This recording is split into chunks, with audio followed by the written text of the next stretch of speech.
the unique aspect of Indian knowledge system is that a large corpus of scientific knowledge is presented in the form of poetry. Okay, so you would see that composed in verses set to a meter. Even if you want, you can sing the sutras. And Indian mathematicians have shown the high-end skill to weave principles of mathematics into sutras and delightful verses without, of course, losing the clarity or precision. So, for example, let me give you one example from Ayurveda for that matter. So it says the Ashtanga Hridayam Sutrasthana. It talks about Vayohoratri Bhuktanam Tenta Madhyadiga Kramat. Okay. Vayohoratri Bhuktanam. So it talks about the age, day, night, digestion. Okay. These four aspects of our life.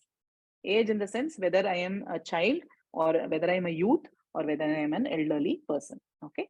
During the day, it's morning, evening, morning, afternoon, evening, night, and again digestion, whether I've just started eating, whether the digestion has is happening or has happened, and end, middle, anta, madhya, and adi, end, middle, and beginning. So vata, pitta, and kapha. So this is like a matrix, right? So it says that kapha in the beginning of the day, it is kapha.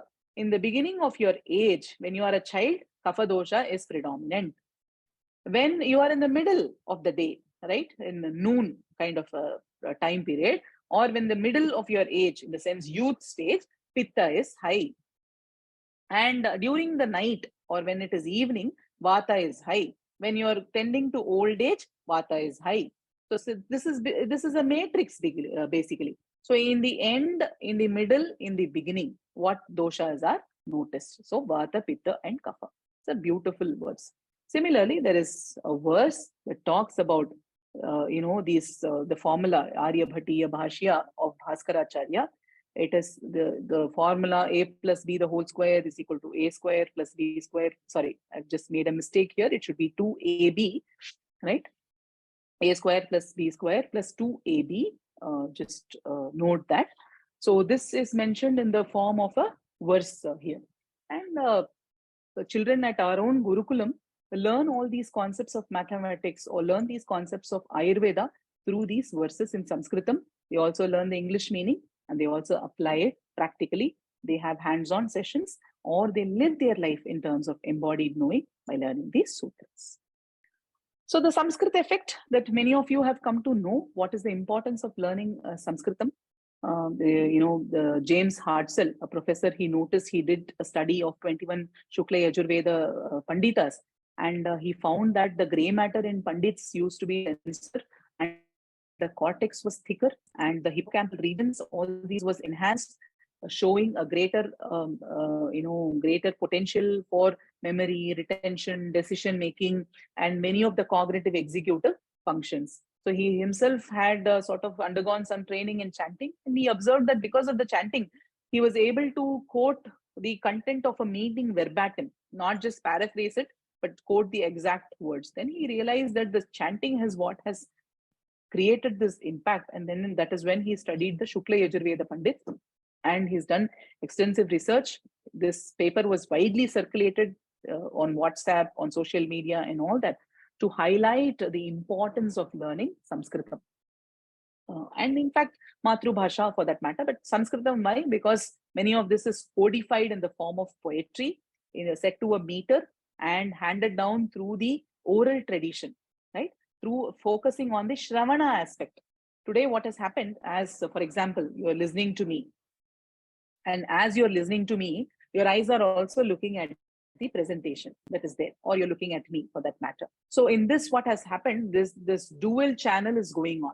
A part of it is hearing, a part of you is hearing, and a part of you is also looking at the screen. So what happens, the attention is diverted through the two channels. But in the Shravana aspect, what happens is that there is no textual input that is provided. So only the hearing aspect is enhanced. So because of this, what happens, eventually the attention capability of the child increases multifold. We have seen this time and again at our Gurukulam. They have in a day, they have about 1.5 to 2 hours of parayana of different subjects. The Ganita teacher will also have a parayana.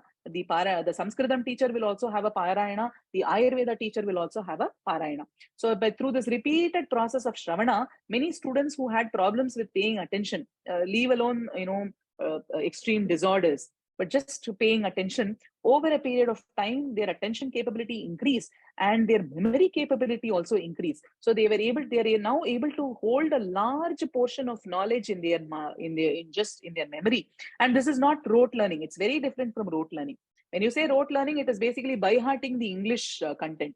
That is very different. But this is the Indian knowledge system content is specifically, be it a Tirukkural, be it Atichudi, or be it Tirumandiram, or be it anything from Aryabhatiya or Leelavati, they are all designed to store it in memory. The way each word is, sequenced, the combination of the Guru Shabda and Lagu or the Aksharas, all these matter because they are designed to store it in memory, invoke it whenever you need it, so that the meaning can be decoded and you can directly apply. So even now, when I go to some of the traditional, say acharyas or practitioners of some of the even Vaidyas or Jyotishis, the moment they look at the chart or you tell them the time or something, they would in their mind, or they would just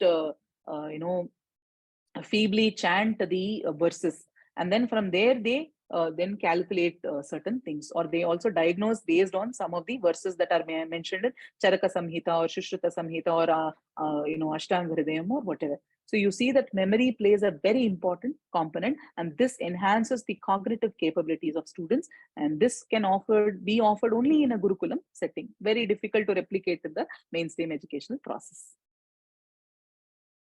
And of course, you have this alpha syllabary of the Devanagari script, where the vowel and consonant combination is available. And a lot of enhancement of the brain regions has been observed when children read and write the Devanagari script. Again, well-published research is available along these lines.